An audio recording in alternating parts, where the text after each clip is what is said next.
رمضان رمضان اس کی بڑی ہے شان رمضان بسم اللہ الرحمن الرحیم قال اللہ تبارک و تعالی فی القرآن المجید والفرقان الحمید یسبح للہ ما فی السماوات وما فی الارض لہ الملک ولہ الحمد وہو علی کل شیء قدیر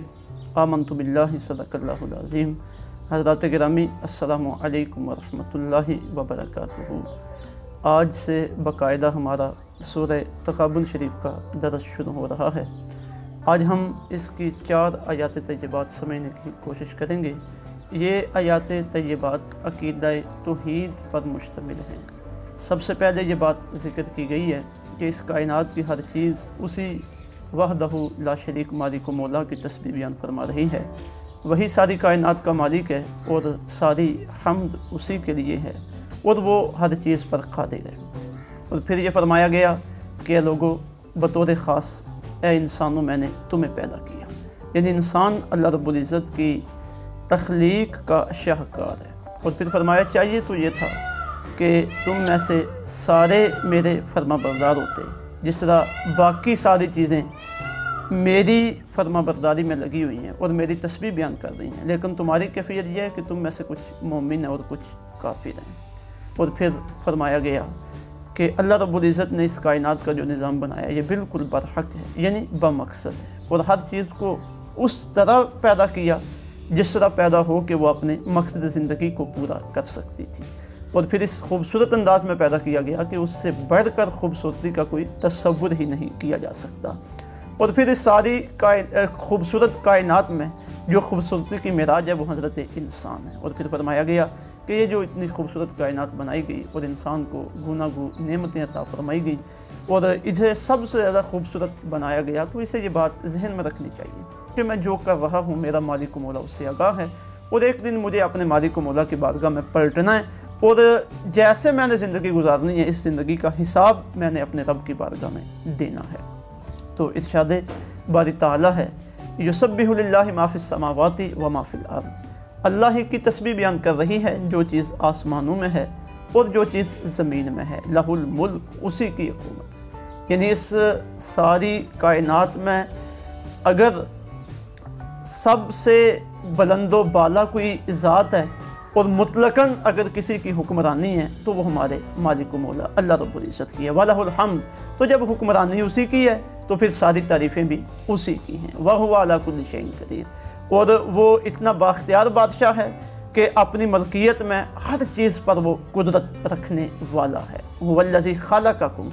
اسی نے تمہیں پیدا کیا، فَمِنْكُمْ كَافِرٌ وَمِنْكُمْ مُؤْمِنٌ، پھر تم میں سے بعض کافر ہیں اور بعض مومن ہیں۔ چاہیے تو یہ تھا کہ تم اسی کی تخلیق کو، اسی کی نعمتیں استعمال کر رہے ہو تو تم اس کے آگے اپنے سر کو جھکا دیتے، سر تسلیم خم کر لیتے، لیکن بعض لوگوں نے تم میں سے اس رب کی نافرمانی کی اور اس کے خلاف بغاوت کی اور وہ حالت کفر میں جا پڑے۔ واللہ بما تعملون بصیر، یاد رکھنا جو تم کر رہے ہو اللہ اسے خوب دیکھ رہا ہے۔ خلق السماوات والارض بالحق،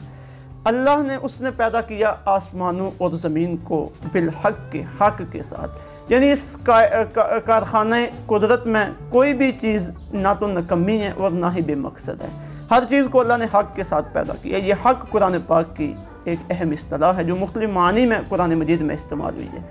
اور یہاں جس معنی میں استعمال ہوئی اس سے مراد یہ ہے کہ ہر چیز کو اللہ نے بمقصد پیدا کیا، اور جیسے وہ اپنے مقصد زندگی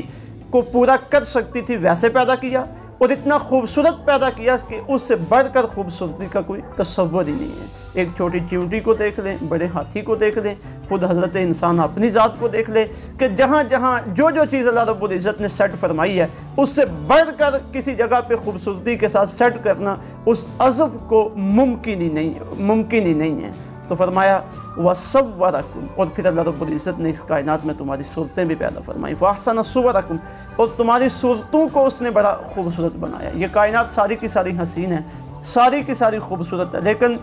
سب سے بڑھ کر خوبصورت اس کائنات میں حضرت انسان ہے۔ لَقَدْ خَلَقْنَا الْإِنسَانَ فِي أَحْسَنِ تَقْوِيمٍ، اس کا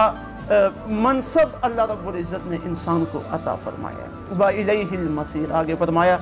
تم نے اسی کی طرف پلٹنا ہے۔ یعنی یہ کائنات اللہ رب العزت نے پیدا فرما کے خود ہی نہیں چھوڑ دی کہ جس کا جو جی چاہے کرے، نہیں بلکہ وہ اس پہ نگرانی کر رہا ہے، اس کا محافظ ہے۔ ہر چیز کو اس نے ایک روٹین کے مطابق چلنے کا طریقہ سکھایا ہے، اور پھر وہ اس سے پوچھ بھی کرے گا جب یہ لوگ اس کی طرف پلٹ کے جائیں گے۔